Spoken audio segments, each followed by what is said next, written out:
देखिए मैंने एक बच्चे से पूछा तुझे 8 का पहाड़ा आता है? बोले हाँ आता है। उसने मुझे सर 8 का पहाड़ा किस ढंग से सुनाया? 8 एकम 8, 8 दूनी 16, 8 तिया 24, 8 चौके 8 पंजे 8 छक्के 8 सत्ते 8 नवे 8 दाम 80। मैं बोला चुप, ये बीच में क्या करता है? तेरा तो जीवन बर्बाद है। वो बोला सर पहाड़ा भूल गया तो क्या हुआ, धुन तो पूरी याद है। कॉमेडी के वीडियोस देखने के लिए हमारे चैनल को लाइक और सब्सक्राइब करें।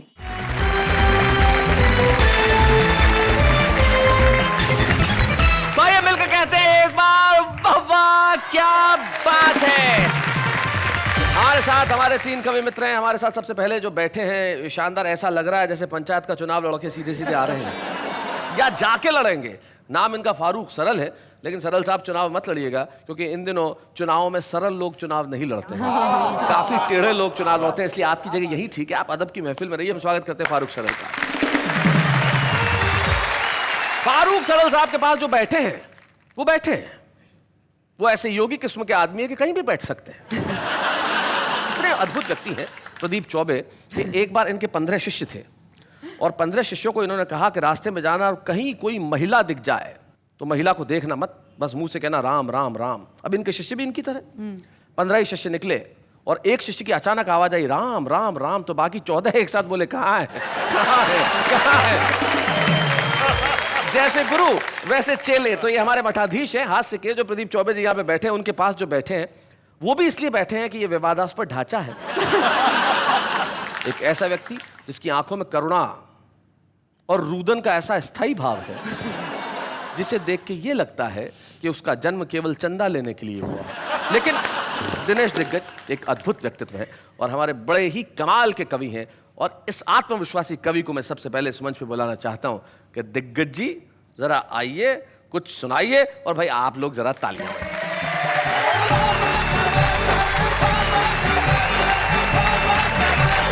भाई साहब आपने कहा नाम में क्या रखा है, सच बताता हूं नाम में क्या रखा है, यहीं से बात शुरू करता हूं जी। कि सत्य प्रकाश झूठ बोलते बोलते थक गया, सत्य प्रकाश झूठ बोलते बोलते थक गया, शांति प्रकाश पता नहीं क्या क्या बक गया, रोशन लाल जीवन भर अंधेरों से हारा, सुखराम सदा रोता हुआ मिला, मांगी लाल नोटों पे सोता हुआ मिला। क्या बात। मिश्री लाल ने आज तक मिठाई का स्वाद नहीं चखा है, इसीलिए तो कहता हूँ भाई साहब नाम में क्या रखा है। भाई बहुत अच्छे, बढ़िया बढ़िया भाई, वाह वाह वाह वाह। अलग अलग ढंग से बातें होती है। आप तो भाई साहब बहुत अच्छे स्कूलों में पढ़े, नेहा जी आप और ज्यादा स्कूलों में अच्छी पढ़ी।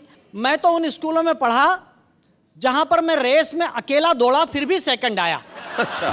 तो मैंने टीचर से पूछा कि मैं सेकंड क्यों आया? वो बोले जिसे फर्स्ट आना था वो आज स्कूल नहीं आया। वैसे तुम रेस की बात कर रहे थे, मुझे याद है प्रदीप चौबे जी एक बार अपने घर में मोबाइल फोन लेके घुसे दौड़ते हुए, बीवी ने पूछा कैसे? बोले रेस में जीत के आया हूं। तो बोले सेकंड कौन आ रहा है? बोले जिसका मोबाइल है। यहाँ मेरे युवा दोस्त बैठे हुए, उन्होंने स्कूलों में पढ़ा होगा 8 का टेबल, 8 1 जार 8, 8 2 जार 16, जो भी आपने पढ़ा। हम जब स्कूलों में पढ़ते थे तो हमें पढ़ाया जाता था 8 एकम 8, 8 दूनी 16, 8 तिया 24। देखिए मैंने एक बच्चे से पूछा तुझे 8 का पहाड़ा आता है? बोले हाँ आता है। उसने मुझे सर 8 का पहाड़ा किस ढंग से सुनाया? 8 एकम 8, 8 दूनी 16, 8 तिया 24, 8 चौके 8 पंजे 8 छक्के 8 सत्ते 8 नवे 8 दाम 80। मैं बोला चुप, ये बीच में क्या करता है? तेरा तो जीवन बर्बाद है। वो बोला सर पहाड़ा भूल गया तो क्या हुआ, धुन तो पूरी याद है। अच्छा ड्राई सब्जेक्ट में से हंसी निकालते हैं भाई साहब हम जी। ब्लैक बोर्ड पर मैंने एक शब्द लिखा इलेक्ट्रिसिटी। सर आप बताइए इसमें कोई हंसने की बात थी क्या? बात ही नहीं है। एक बच्चे से मैंने पूछा, वो स्टेमर करता था, तुतलाता था, अटकता था। मैंने कहा बेटे क्या लिखा हुआ है? बोला मास्टर जी इलेक्ट्रिसिटी। मैंने कहा ये फ्यूज बल्ब है, इसे बोलना नहीं आता। 3 दिन बाद उसकी मम्मी आई। मैंने कहा आपका बच्चा इलेक्ट्रिसिटी को इलेक्ट्रिसिटी बोलता है, पूरी क्लास हंसती, अच्छा नहीं लगता? उसकी मम्मी कहने लगी मास्टर जी माफ कर दो ना, बच्चा छोटा है, इसकी कैपेसिटी ही कितनी है। अरे मैंने कहा बल्ब फ्यूज नहीं है, स्विच खराब है। 4 दिन बाद पिताजी आए। मैंने कहा आपका बच्चा इलेक्ट्रिसिटी को इलेक्ट्रिसिटी बोलता है, आपकी पत्नी कैपेसिटी को कैपेसिटी बोलती है। पूरी क्लास हंसती, अच्छा नहीं लगता। उसके पिताजी कहने लगे मास्टर जी बात बहुत छोटी सी है पर फोकट की पब्लिसिटी मत करो यार। मैंने कहा ना बल्ब फ्यूज है ना स्विच खराब है, पावर हाउस में ही फॉल्ट है। मैंने उस बच्चे से कहा तुम्हारे घर में कोई और है? बोले दादाजी हैं 80 साल के। मैंने कहा भेजो उस आइटम को भी चेक करेंगे। दादाजी आए, नमस्कार। मैंने कहा नमस्कार, क्या हो गया? मैंने कहा आपका पोता इलेक्ट्रिसिटी को इलेक्ट्रिसिटी बोलता है, आपकी बहू कैपेसिटी को कैपेसिटी बोलती है, आपका बेटा पब्लिसिटी को पब्लिसिटी बोलता है। पूरी क्लास हंसती है, अच्छा नहीं लगता। बोला मास्टर जी ये तो सब जाहिल और गंवार हैं, इन्होंने यूनिवर्सिटी का कभी मुंह ही नहीं देखा। और हकीकत है साहब, शिक्षा क्या हो गई है जी। पुराने जमाने में होता था कोई बच्चा स्कूल नहीं आता था तो स्कूल से 4-5 बच्चे जाते थे, उसके हाथ पैर पकड़ के उसे ऐसे ऐसे करके लाते थे। आंचलिक भाषा में कहते हैं टांगा टोली करके लाते थे जी। ये दृश्य खत्म हो गए, शिक्षा के प्रति अनुराग खत्म हो गया। लेकिन मैंने आज से 4 दिन पहले मेरे शहर में यह दृश्य देखा। 4-5 स्कूल के विद्यार्थी एक को ले जा रहे टंगा टोली करके। मैंने कहा क्यों, ये विद्यार्थी क्या स्कूल नहीं आ रहा है? बोले ये विद्यार्थी नहीं है, मास्टर है। 1.5 महीने से नहीं आ रहा, मिड डे मील खा के जाता वहीं रह जाता है। अभी मैंने नई कार खरीदी, जब लेकर निकला तो अचानक बंद हो गई। मैंने सोचा शायद पेट्रोल खत्म हो गया होगा। सामने ही मेरे मित्र रहते थे, मैंने कहा नरेंद्र जी शायद मेरी कार में पेट्रोल खत्म हो गया, कोई हेल्प करो। वो बड़ी गंभीर मुद्रा में अंदर गए और एक माचिस लेकर आए। मैंने कहा इससे क्या करूंगा? बोले पेट्रोल चेक कर लो। मैंने कहा इससे पेट्रोल कैसे चेक करूंगा? बोले सुनो, अगर कार में पेट्रोल नहीं हुआ तो तुम्हें पता चल जाएगा, और अगर हुआ तो कल न्यूज़पेपर के माध्यम से पूरे शहर को पता चल जाएगा कि पेट्रोल था। लोगों के मदद करने के तरीके बदल गए। बधाइयां कम मिलती है भाई साहब, आजकल धमकियां ज्यादा मिलती है जी। धमकियों पर एक कविता, फारूक भाई प्रदीप जी सुनिएगा, कि पिछले दिनों एक धमकी भरा एसएमएस हमारे पास आया।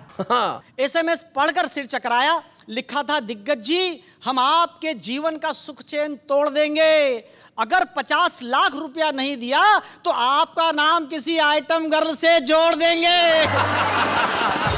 एसएमएस पढ़कर मैं हो गया पसीना पसीना जी। मैंने कहा बदनाम हो गया तो मुश्किल हो जाएगा जीना। मैंने मदद के लिए तुरंत एक नेताजी को फोन लगाया। यह मेरी सबसे बड़ी गलती थी। मैंने मदद के लिए एक नेताजी को फोन लगाया। फोन स्वयं नेताजी ने उठाया। बोला दिग्गज जी क्या हाल चाल हैं? मैंने कहा चाल तो ठीक है, हाल बुरा है। मेरे सीने पर धमकियों का छुरा है, मेरी मदद कीजिए। मदद शब्द सुनते ही वे आवाज बदल कर बोले इस मार्ग की सभी लाइनें व्यस्त हैं, कृपया कुछ देर बाद डायल कीजिए। तभी मुझे मेरे एक वरिष्ठ कवि मित्र का ख्याल आया। मैं नाम नहीं बताऊंगा, नहीं तो आपको पता चल जाएगा कि मैं प्रदीप चौबे भाई साहब की बात कर रहा हूं। तभी मुझे मेरे एक वरिष्ठ कवि मित्र का ख्याल आया। मैंने उन्हें फोन लगाया, कहा गुरु लोग हमें धमकियां दे रहे हैं, कोई मार्ग सुझाओ। वो बोले मार्ग? हम तो हाईवे सुझा देंगे। जरा डीप में जाके समस्या बताओ। ओहो। मैंने कहा गुरु लोग मेरा नाम आइटम गर्ल के साथ जोड़ रहे हैं। आइटम गर्ल का नाम सुनते ही गुरु क्रोध में आ गए। मुझे लगा कि आज तो धरती और अंबर हिल जाएगा। धीरे से आकर बोले जिसने तुझे धमकी दी है उसका मोबाइल नंबर मिल जाएगा। मैंने कहा बिल्कुल मिल जाएगा गुरु। बोले फिर तू ही डायल कर, हो जा शुरू। डायल तो मैं भी कर सकता था, कोई डिफरेंस नहीं है, पर फिलहाल मेरे मोबाइल में बैलेंस नहीं है। तो मैंने कहा गुरु क्या आप धमकी देने वाले को डराएंगे, धमकाएंगे या समझाएंगे? बोले न डराएंगे, न धमकाएंगे, न समझाएंगे, हम एक नई टेक्निक अपनाएंगे। तेरा नाम डिलीट करके हम अपना नाम जुड़वाएंगे। क्या बात है, बहुत अच्छे। क्या कहने वाह वाह वाह। अचानक वे शायरी करने लगे। अरे हजारों साल नरगिस अपनी बेनूरी पर रोती है, तब कहीं जाकर चमन में एक फूल खिलता है। और सच बात तो यह है कि आम आदमी को आजकल बदनाम होने का मौका ही कहाँ मिलता है। क्या बात है भाई, वाह वाह वाह वाह। दिग्गज भाई तुझे बधाई, तुझे धमकियां मिल गई, हमें कविता मिल गई। ये धमकियां नहीं थी, नई कविता के लिए नया प्लॉट है। वाह वाह क्या बात है, वाह वाह क्या बात है।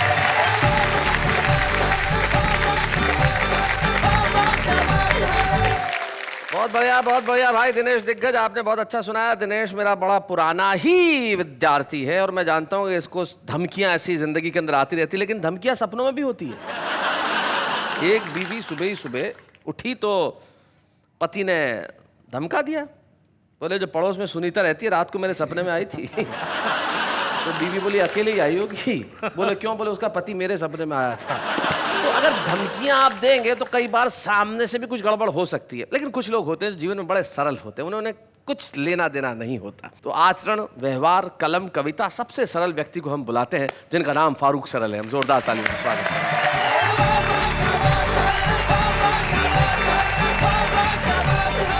बहुत अच्छा लग रहा वाह में आके के। मैं सोच रहा हूँ 2 छंद अपने मिजाज के विपरीत पढ़ दूँ। जिसमें आप सरल नजर नहीं आ रहे हैं। मैंने जब परचून की दुकान खोली, ग्रोसरी स्टोर जिसमें घर का छोटा मोटा सामान मिलता हो जी, पहले ही दिन एक महिला माचिस खरीद के ले गई। बरसात के मौसम में माचिस थोड़ी सीली थी, वो जली नहीं, वापस करने आई।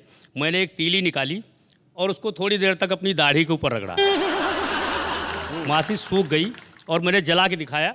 बोला माचिस बहन जी बहुत अच्छी, इसको ले जाओ। लेकिन महिला बिगड़ गई, बोली अब मैं माचिस से बिल्कुल नहीं ले जाऊंगी। मैंने कहा तर्क के आधार पर उत्तर दो, माचिस क्यों नहीं ले जाओगी जब जल रही है? तो उसने जो तर्क दिया वो मैं पढ़ता हूँ, सुनिएगा। कि ले गई खरीद कर माचिस नहीं जली, तो लौट के दुकानदार से वो लगी लड़ने। और तीली को निकाल कर रगड़ा जो दाढ़ी पर, फौरन ही तीली लगी आग को पकड़ने। तो बोली यह देख कर इसको न ले जाऊंगी, पैसे कर वापस न बात दे बिगड़ने। और इसको जलाने है तू घर से मैं आऊंगी क्या, मुझे रोज रोज तेरी दाढ़ी पे रगड़ने। वाह भाई वाह वाह, क्या बात है। अक्सर पति पत्नियों में नोक झोंक चला करती है। जी। नोक झोंक जब ज्यादा बढ़ जाती है तो कभी कभी पत्नियां अटैचियां बांध लिया करती हैं। आप सब जानते हैं अटैची बांध करके पत्नी कहाँ जाती है? जी। अधिकांश विश्वास पतियों को होता कि मायके ही गई, लेकिन बताती नहीं। एक छंद वहां से निकलता जी। कि झगड़े के बाद बोली मैडम अटैची बांध, मुझे किसी भांति इस घर में न रहना। और मैंने कहा गुस्सा छोड़ो, पति पत्नी है हम, हमें मिलजुल के है सुख दुख सहना। बोली झुंझला के इस घर से तो उत्तम है मेरे लिए जाके किसी नरक में दहना। और मैंने कहा अच्छा यदि नरक में जाती हो तो मम्मी जी से अपनी मेरा सलाम कहना। अभी शैलेश जी ने कहा था कि मैं चुनाव लड़ने की मुद्रा में हूं, लेकिन उन्होंने मशवरा दिया था तो मैं थोड़ी देर के लिए चुनाव लड़ता हूं और मेरा दावा है कि मैं ही चुनाव जीतूंगा। उसका कारण यह है कि जो मेरा प्रतिद्वंदी है, प्रतिपक्ष में है, वो भी मेरे ही समान गुण वाला, दोष वाला है। अच्छा। तो थोड़ी देर के लिए मान लीजिए कि एक प्रत्याशी मैं हूँ, एक प्रत्याशी मेरा भाई दिनेश दिग्गज है। ठीक। दोनों में गुण दोष सब बराबर हैं। एक एक्स्ट्रा बाल वाला, एक बिना बाल वाला। थोड़े बहुत अंतर चलते हैं जी। वो अनुपात बराबर हो जाता है। अनुपात बराबर हो जाए। तो सुनेगा कि एक से बढ़कर एक लुटेरे, सब कुर्सी को खड़े हैं घेरे, एक दूजे पर आंख तरेरे, चोर चोर भाई मौसेरे। वाह। इस कुर्सी पर हम बैठेंगे कहीं और तुम किसको हमारे सिवा, बोलो चुनोगे तुम किसको हमारे सिवा, बोलो चुनोगे तुम किसको। पहली समानता, थोड़ा बहुत अंतर शब्दों का हो सकता है लेकिन अर्थवत्ता और गुणवत्ता दोनों की बराबर। जी। कि मैं झगड़ालू ये है लड़ाकू, मैं चंगेजी हूँ ये हलाकू, मैं हूँ छुरी और ये चाकू, मैं भी डाकू ये भी डाकू। क्या बात है। और दोनों देश को ही लूटेंगे, चुनिए चाहे जिसको हमारे सिवा, बोलो चुनोगे तुम किसको हमारे सिवा, बोलो चुनोगे तुम किसको। कि राजनीति का एक कहरा, राजनीति का एक कहरा, अपना मकसद एक ही ठहरा, दोनों का संबंध है गहरा, मैं हूँ अंधा ये है बहरा। क्या बात है। दोनों नहीं सुने देखेंगे, रोज चाहे सिसको हमारे सिवा, बोलो चुनोगे तुम किसको हमारे सिवा, बोलो चुनोगे तुम किसको। ये लड़ाई झगड़े सिर्फ थोड़ी देर के होते हैं, उसके बाद फिर हम एक हो जाएंगे। कि बस चुनाव भर हम्मा हम्मा, बस चुनाव भर हम्मा हम्मा, धमा चौकड़ी धम्मी धम्मा, जीत गए तो दम्मा दम्मा, वल्ले वल्ले छम्मा छम्मा। क्या बात है। एक करेगा वहां भांगड़ा, एक करेगा डिस्को हमारे सिवा, बोलो चुनोगे तुम किसको, हमारे सिवा बोलो चुनोगे तुम किसको। भाई क्या बात है।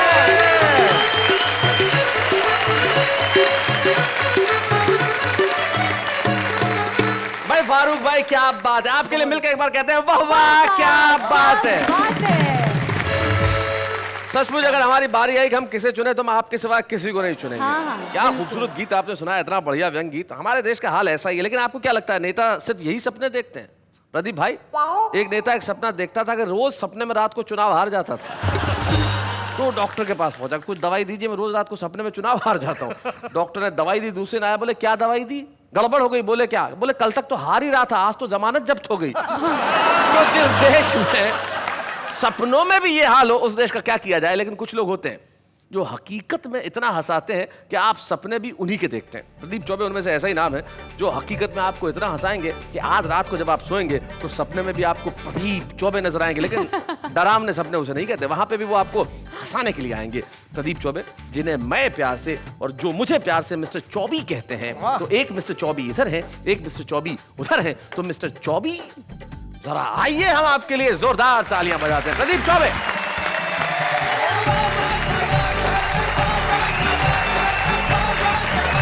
बड़ी मुसीबत होती है कवियों की, और खासकर हास्य कवियों की। जो थोड़ा बहुत नाम मिल जाता है, लोकप्रियता मिल जाती है, तो उनके लिए संकट भी होता रहता है। मैं कॉलेज में कविता पढ़ने के लिए गया, कवि सम्मेलन में गया, तो वहाँ का एक नौजवान जो स्टूडेंट था वो मेरे पास में आके मेरे काव्य पाठ से पहले बोला कि प्रदीप जी, आपको तो हम सुनते ही रहते हैं, लेकिन आपसे पहले अगर मैं 2 मिनट की पढ़ दूँ तो क्या मुझको आज्ञा देंगे, अनुमति देंगे? मैंने दया की उस पर, मैं कहा पढ़ ले भाई। मैं कहा 2 मिनट रहेगा ना? हाँ। बोले भरोसे का आदमी हूँ, मगर माइक अच्छों को नहीं छोड़ता सा। मेरे पढ़ने के पहले 2 मिनट के लिए आया हुआ कवि, उसने जो कुछ किया वो इस कविता का विषय है। सुना। केवल 2 मिनट के लिए आया हुआ कवि जब 2 घंटे कविता पढ़ गया तो पीछे बैठे हुए कवियों का मानसिक संतुलन बिगड़ गया। एक ने उसका कुर्ता पकड़ के खींचा, कुर्ता काफी पुराना था, कुर्ता काफी पुराना था, आधा हाथ में आ गया। फटा हुआ कुर्ता देख के कवि ताव खा गया, पलट के बोला क्या कुर्ता ही फाड़ दिया? 1 घंटा और पढ़ूंगा। और वो फिर शुरू हो गया। कवियों में टेंशन भी दोबारा शुरू हो गया। बड़े कवि ने छोटे कवि से कहा, ये कुर्ते से नहीं मानेगा। तो साहब ये वाली बात है जो आपके हंसने के लिए जिंदगी मिलती है। 2 बैठे हैं बेचारे यहाँ पे, इनको गंजा गंजा कह करके, ये मुझे बहुत बुरा लगता है, बहुत बुरा लगता है। भाई गंजों के अनुभव बड़े शार्प होते हैं। एक गंजे के पास खड़ा था, एक विराट गंजा था। ये तो क्या लगते हैं, वहाँ तो पूरा मैदान ही साफ था, दूर तक कहीं छाया नहीं थी, पूरा मैदान चमक रहा था। अगला धूप में और खड़ा था और तेल भी लगा रखा था। मेरी तो निगाह तक फिसल रही थी।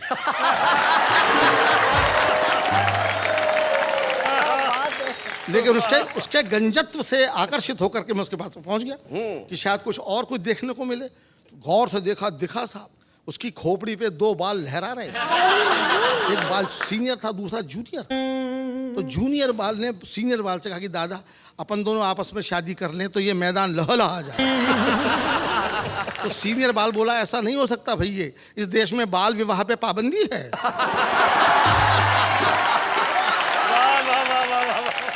रेल यात्रा की कविता में सुना देना चाहता हूँ। आज तो रेलों में बड़ी सुविधाएं हैं साहब, एसी वेसी हैं, तमाम है, सब कुछ है। एक ज़माने में रेलों में केवल रेल ही होती थी।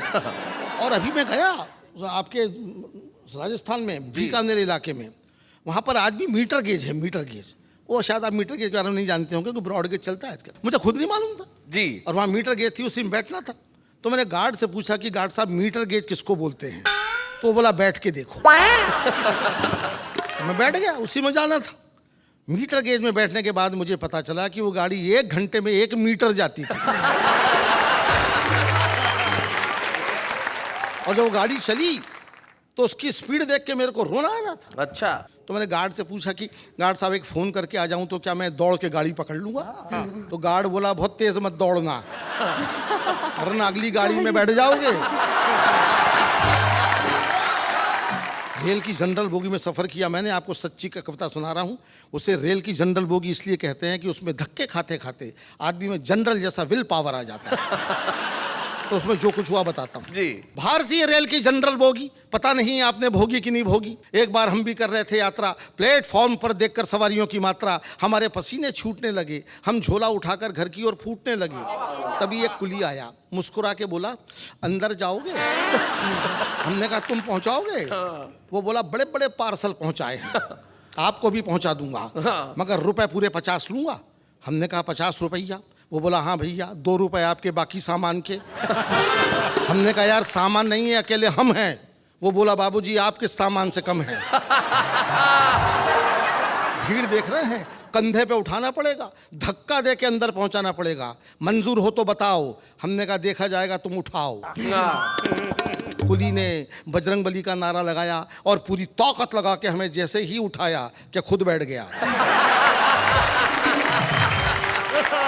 ताकत लगा के जैसे ही उठाया खुद बैठ गया। दूसरी बार कोशिश की तो लेट गया। हाथ जोड़कर बोला, बाबूजी भगवान ही आपको उठा सकता है, हम क्या खाकर उठाएंगे, आपको उठाते उठाते खुद दुनिया से उड़ जाएंगे। तभी गाड़ी ने सीटी दे दी, हम झोला उठाकर धाए, बड़ी मुश्किल से डिब्बे के अंदर घुस पाए। डिब्बे के अंदर का दृश्य और घमासान था, पूरा डिब्बा अपने आप में हल्दी घाटी का मैदान था। लोग लेटे थे, बैठे थे, खड़े थे, जिनको कहीं जगह नहीं मिली वो बर्थ के नीचे पड़े थे। अच्छा। हमने गंजे यात्री से कहा, भाई साहब थोड़ी सी जगह हमारे लिए भी बनाइए। वो सिर झुका के बोला, आइए हमारी खोपड़ी पे बैठ जाइए। झल्लाया हुआ था बहुत।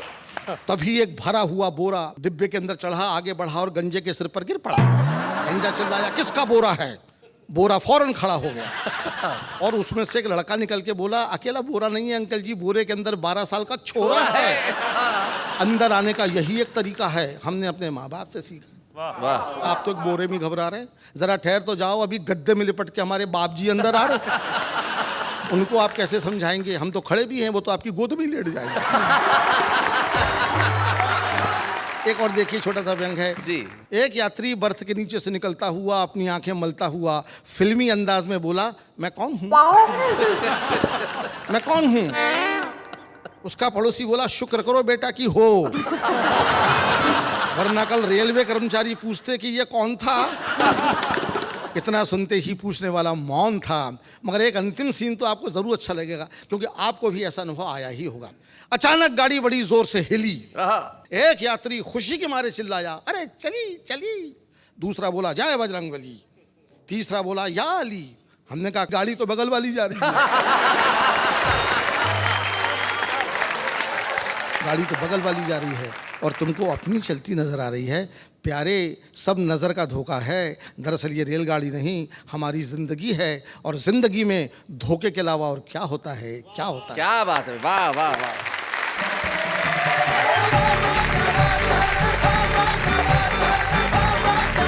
इस वक्त एक खास मेहमान को हम बुलाना चाहते हैं, एक ऐसा मेहमान जिसकी तरह गीत लिखने के लोग सपने देखते हैं, जिन्होंने जाने कितनी फिल्मों में गीत लिखे। एक बड़ा ही लोकप्रिय गाना हुआ था, सोनू निगम साहब ने अपने एल्बम में गाया था, बिजुरिया, उसके रचनाकार वो है। और सबसे बड़ी चीज़ ये है कि तिहरी प्रतिभा के धनी है। बहुत कम लोग होते हैं जो अच्छा लिखते हैं, बहुत कम लोग होते हैं जो अच्छा लिखते भी हैं और अच्छा गाते भी हैं। और उनके लिखे हुए गाने तमाम लोगों ने गाए। तो आइए उन्हीं से मिलते हैं, अजय झिंगरन।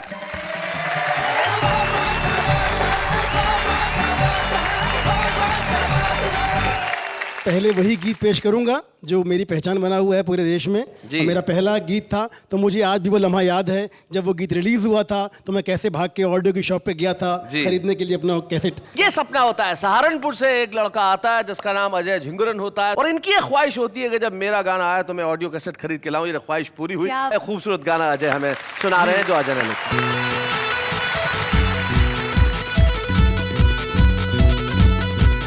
तुझे लागे ना नजरिया, क्यों ना ओढ़े तू चुनरिया। तुझे लागे ना नजरिया, ओढ़ ले चुनरिया। मेरे जिंदा है, मेरे दिल पे गिरा है रे बिजुरिया, बिजुरिया। मेरे जिंदा है, मेरे दिल पे गिरा है रे बिजुरिया, बिजुरिया। नैना मत वाले ये बाल घुंघराले, ये भोले भाले दिल पे चलाए छुरिया। महकी हवाएं भी यही गुनगुनाए कि दिल से दिल मिला ले या मिटा दे दूरियां। सुन बाकी रे गुजरिया, तो मैं हूँ तेरा ही सांवरिया। सुन बाकी रे गुजरिया, तेरा ये सांवरिया, तुझ पे ही मरता है नाम तेरे करता है सारी उमरिया। पंक्ति देखिए, ख्वाबों की तू रानी है, गीतों की जवानी है, तेरे बिना अब कहीं लागे ना जिया। इतनी सी कहानी है, तू ही जिंदगानी है, गोरिया ये तूने कैसा जादू है किया। हो सुन बाकी रे गुजरिया, हो मेरी भोली सी बावरिया। हो सुन बाकी रे गुजरिया, भोली सी बावरिया, तेरी अंगड़ाई मेरे दिल पे है छाई, आए बन के बदरिया। ओ तेरी अंगड़ाई मेरे दिल पे है छाई, आए बन के बदरिया। ओ तिरछी निगाहें मेरे दिल पे गिराए रे बिजुरिया बिजुरिया। Thank you. क्या बात है अजय भाई, क्या बात है। मैं जानता हूं कि आप जब बिजुरिया जैसे हिप हॉप लिखते हैं और कमाल करते हैं, वहीं आप शानदार कव्वाली भी लिखते हैं, तो क्यों ना वो सुना दें? बिल्कुल, आपका आदेश सर आंखों पर। जी। दिम दिम ताना दिरे नाम ताना ना नाम, दिम दिम ताना दिरे नाम, दिम दिम ताना दिरे नाम ताना ना नाम, दिम दिम ताना दिरे नाम। मुझ में ही छुप के छले जिया, मुझ में ही छुप के छले जिया। अरे मोरा पिया बहरू पिया, मोरा पिया बहरू पिया। छब दिखला के कहाँ छुपा पिया, क्या बात है। मोरा पिया बहरू पिया, अरे मोरा पिया बहरू पिया। इसकी हकीकी पंक्तियां देखिएगा। इरशाद। मेरे लब पे तेरे नगमे जवां हैं, मेरे दिल पे तेरे दिल के निशान हैं, कि अब मैं बन गया तू और तू मैं, कोई कह दे जुदा हम तुम कहाँ हैं, मुझ में ही छुप के छले जिया। मोरा पिया बहरू पिया। फोटो पे इनकार बहुत है,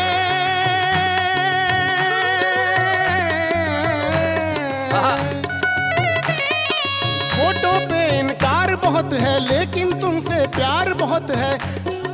पहन लिया है रूप तुम्हारा, मेरा ये श्रृंगार बहुत है, मुझ में ही छुप के छले जिया।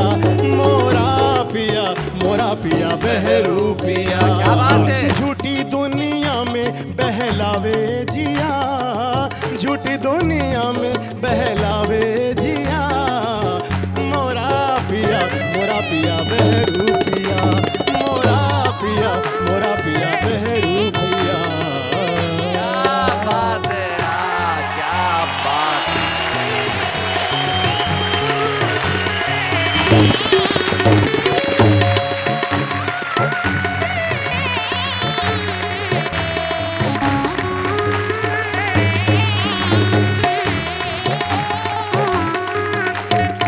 क्या बात है। अजय झिंगुरन जी ने जिस ढंग से, जिस अंदाज से अपनी रचनाओं को यहाँ सुनाया, उससे ये साबित होगा कि कविता हर जगह बसती है। ऐसे बहुत सारे छुपे रुस्तम होते हैं जो जिंदगी में किसी भी मुकाम पर रहें लेकिन अपने कवि को मरने नहीं देते। जैसे कि सबसे कठिन काम अगर इस देश में कोई है तो वो है हाउसवाइफ होने का। ट्रू। लेकिन कुछ छुपे रुस्तम ऐसे होते हैं जो घर में रह के सिर्फ घर ही नहीं संभालते, लफ्जों को भी संभाल के रखते हैं, अल्फाज भी उनके पास होते हैं। एक ऐसी ही छुपे रुस्तम आज हमारे साथ है जो दुर्ग में रहती हैं। नाम उनका श्रीमती शशि दुबे है और मैं जानता हूँ उनके पति को ये कह देना चाहता हूँ कि आज ये छुपे रुस्तम के रूप में आ रही हैं, कल आपके लिए बहुत बड़ा चैलेंज होने वाली है। डॉक्टर शशि दुबे।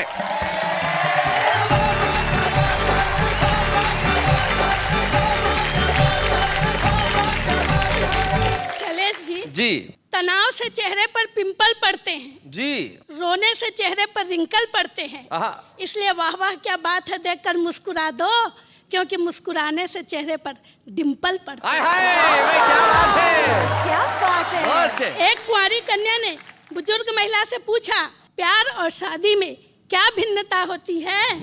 महिला ने कहा, रे पगली, प्यार अंधा होता है हाँ। और शादी आंखें खोल देती है। प्यार में दो दिल इतने पास आ जाते हैं, इतने पास आ जाते हैं कि बिना बोले एक दूसरे की सारी बातें समझ जाते हैं। क्या बात है। और शादी में शरीर तो पास रहते हैं किंतु दिल इतने दूर हो जाते हैं, इतने दूर हो जाते हैं कि बिना चिल्लाए एक दूसरे को अपनी बातें समझा नहीं पाते। क्या बात है भाई, बहुत बढ़िया। प्यार है टॉफी जो रहती तो कुछ देर तक है किंतु मुंह में मिठास घोल देती है, और शादी है च्युइंग गम जो रहता तो देर तक है पर मुंह बेस्वाद कर जाता है। वाह वाह। दरअसल प्रेमिका नाम है प्यास का, हाँ। और पत्नी नाम है तृप्ति के एहसास का। वाह। पुरुष प्यास की खातिर बार बार प्रेमिका के पास जाता है किंतु पत्नी के बिना रह भी नहीं पाता है। भाई वाह वाह वाह वाह, बहुत अच्छे। पुरुष चाहता है दोनों हाथों में हो लड्डू किंतु अरे ओ निखड्डू, तुझे इतनी सी बात समझ में नहीं आती है कि एक म्यान में दो तलवारें कभी रह नहीं पाती। क्या बात है, बहुत अच्छे। हर पत्नी की यही इच्छा होती है कि उसका पति उसे आई लव यू बोले, किंतु पति सब कुछ कहता है, बस यही 3 शब्द नहीं। यही भाई बहुत अच्छे। यही जानने के लिए मैंने एक बार अपने पति से कहा, क्यों जी, अगर मैं आपसे लड़ झगड़ कर कहीं दूर चली जाऊं या घर से भाग जाऊं तो तुम क्या करोगे? रोगे, पछताओगे, मेरी याद में आंसू बहाओगे, अखबारों में विज्ञापन दोगे, कैसे कैसे विज्ञापन दोगे, जरा मुझसे भी तो कहो। पति ने कहा, री पगली, मैं तेरा शुभ चिंतक हूँ, लिखूंगा जहां भी रहो खुश रहो। जैसे ही पति प्रवचन सुनकर घर आया, आते ही पत्नी को गले लगाया। पत्नी हर्षाई, शर्माई, सकुचाई। अपने पति की यह अदा उसे बहुत पसंद आई। पूछा, क्यों जी, क्या गुरुजी ने रोमांस करने को कहा है? पति ने कहा, नहीं री पगली, अपने दुख को गले लगाने को कहा। एक पत्नी ने अपने पति से कहा, क्यों जी, जब हमारी नई नई शादी हुई थी तब तो आप बड़ा प्यार जताते थे, मैं खाना बनाती थी, आप मुझे प्रेम से निहारते थे, पहले मुझे खिलाते थे, फिर खुद खाते थे, अब आपके प्यार को क्या हो गया है? पति ने कहा, री पगली, अब तुझे खाना बनाना आ गया। शैलेश जी, अभी आप कह रहे थे सपने देखना चाहिए। हाँ। तो मैं आपसे कहना चाहूंगी कि सपने भी सोच समझकर देखना चाहिए जी। एक बेरोजगार नवयुवक ने भगवान के सामने अर्जी लगाई, अपनी छोटी सी डिमांड बतलाई।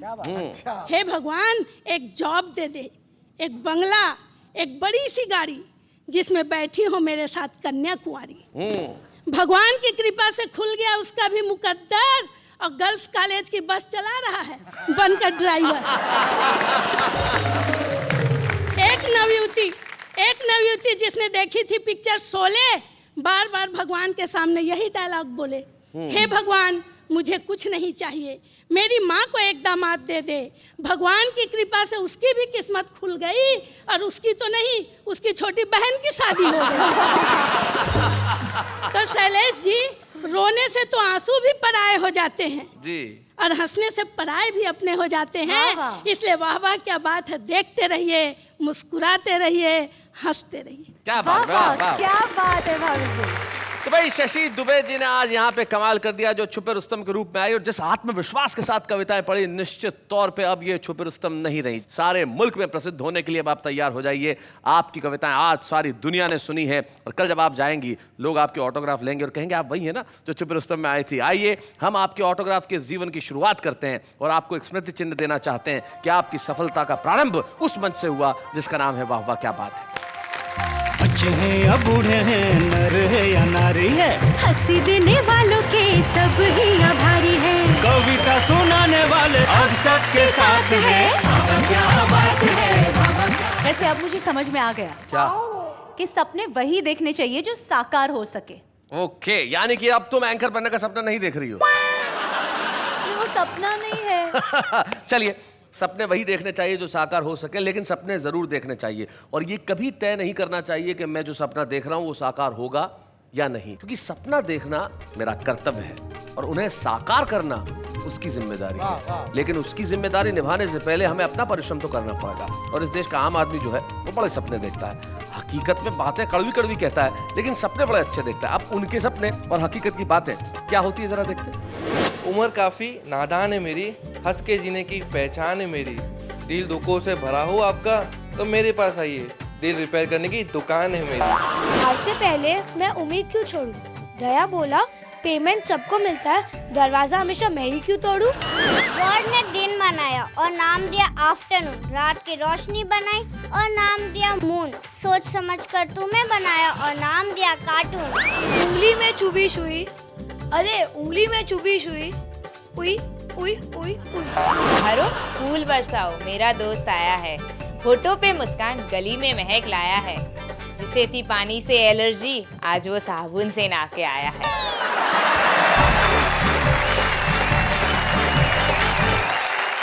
तो भाई ये जो हमारा कॉमन मैन है, जो आम आदमी बड़ा कमाल करता है, और हमारे देश में जो 80% देश गांवों और कस्बों में बसा हुआ है वो हमारा देश आम आदमी ही है। वहां पे अगर कोई व्यक्ति तरक्की करता है तो बड़ी खुशी की बात होती है। दिनेश दिग्गज एक ऐसे व्यक्तित्व का नाम है, एक ऐसा कवि जिसने बहुत मॉडरेट अपनी शुरुआत की, लेकिन तरक्की की राह पे वो बढ़ता चला गया। हम मिलकर सम्मान करते हैं आज उज्जैन से आए दिनेश दिग्गज का। बच्चे हैं या बूढ़े हैं, नर है या नारी है, हंसी देने वालों के सब ही आभारी है, कविता सुनाने वाले सबको हंसाने वाले अब सबके साथ है। बड़ी खुशी की बात है कि आज दिनेश जी की पत्नी यहाँ पे उपस्थित है, प्रेमशीला श्रीवास्तव। मैं उन्हें इस मंच पे आमंत्रित करता हूँ। आइए प्रेमशीला श्रीवास्तव। प्रेमशीला जी स्वागत है आपका। धन्यवाद। आपकी अरेंज मैरिज है या लव मैरिज? Arrange marriage. लेकिन हमें तो विश्वस्त सूत्रों द्वारा ज्ञात हुआ है कि ये लव मैरिज थी। ये सब लोगों को पता लग जाएगा इसलिए। मतलब अरेंज बता रही है, तो लव मैरिज बताने में क्या दिक्कत है? मतलब इनसे प्यार हुआ, इसमें शर्मिंदगी है? तो क्यों? क्योंकि सभी लोग सुन रहे होंगे। भाई देखो, भारतीय संस्कृति देखिए कि सभी लोग सुन रहे हैं, तो मैं सबके सामने नहीं कह सकती कि मैं पति से प्यार करती हूँ। भाई वाह वाह, इस संस्कृति को प्रणाम करते हैं, बहुत अच्छे। क्या कैसा व्यवहार रहता है घर में इनका? डरते हैं मुझसे बहुत। क्या आप मतलब पीटती वीटती हैं, क्या करती हैं? नहीं, पीटती नहीं है, फिर भी डरते हैं, खाली धमका रखा है? अच्छा अच्छा। आज आप कैसा महसूस कर रही हैं? आज मुझको बहुत खुशी हो रही है कि आपने यहाँ इनको सम्मान किया और मुझे भी बुलाया। बहुत बहुत ज़्यादा खुशी हो रही है। क्या बात है, वाह वाह, बहुत स्वीट है। दिनेश आप कुछ कहना चाहते हैं? निश्चित रूप से आज खुशी का इसलिए भी मौका है कि जहाँ मेरी पत्नी और मुझे आपने सम्मानित किया, लेकिन उससे बड़ी बात यह है कि मेरे परिवार के जो सबसे अहम और बड़े सदस्य हैं, हमारे आचार्य पीठ के जो सबसे बड़े सदस्य हैं, यानी आप, वो आप मेरे साथ हैं। और शायद ज़िंदगी में ईश्वर से मैंने अगर और कुछ भी मांगा होता आज के दिन तो मिल जाता, पर आज आपने मेरा जो सम्मान किया आपकी उपस्थिति में, आपके हाथों से, शायद मैं इस जन्म में नहीं भूल पाऊंगा। और अगला जन्म अगर मुझे मिला तो आपको बड़े भाई के रूप में ढूंढना मेरी पहली प्राथमिकता होगी।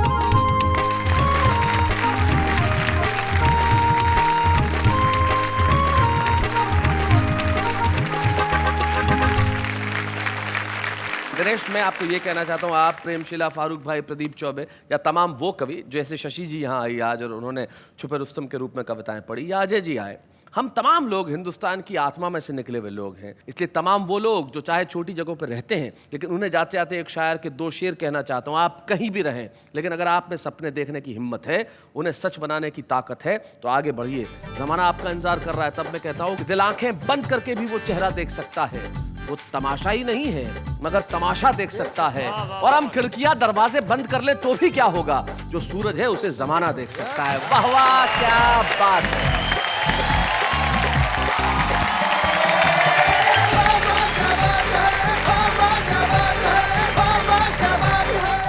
कॉमेडी के वीडियोस देखने के लिए हमारे चैनल को लाइक और सब्सक्राइब करें।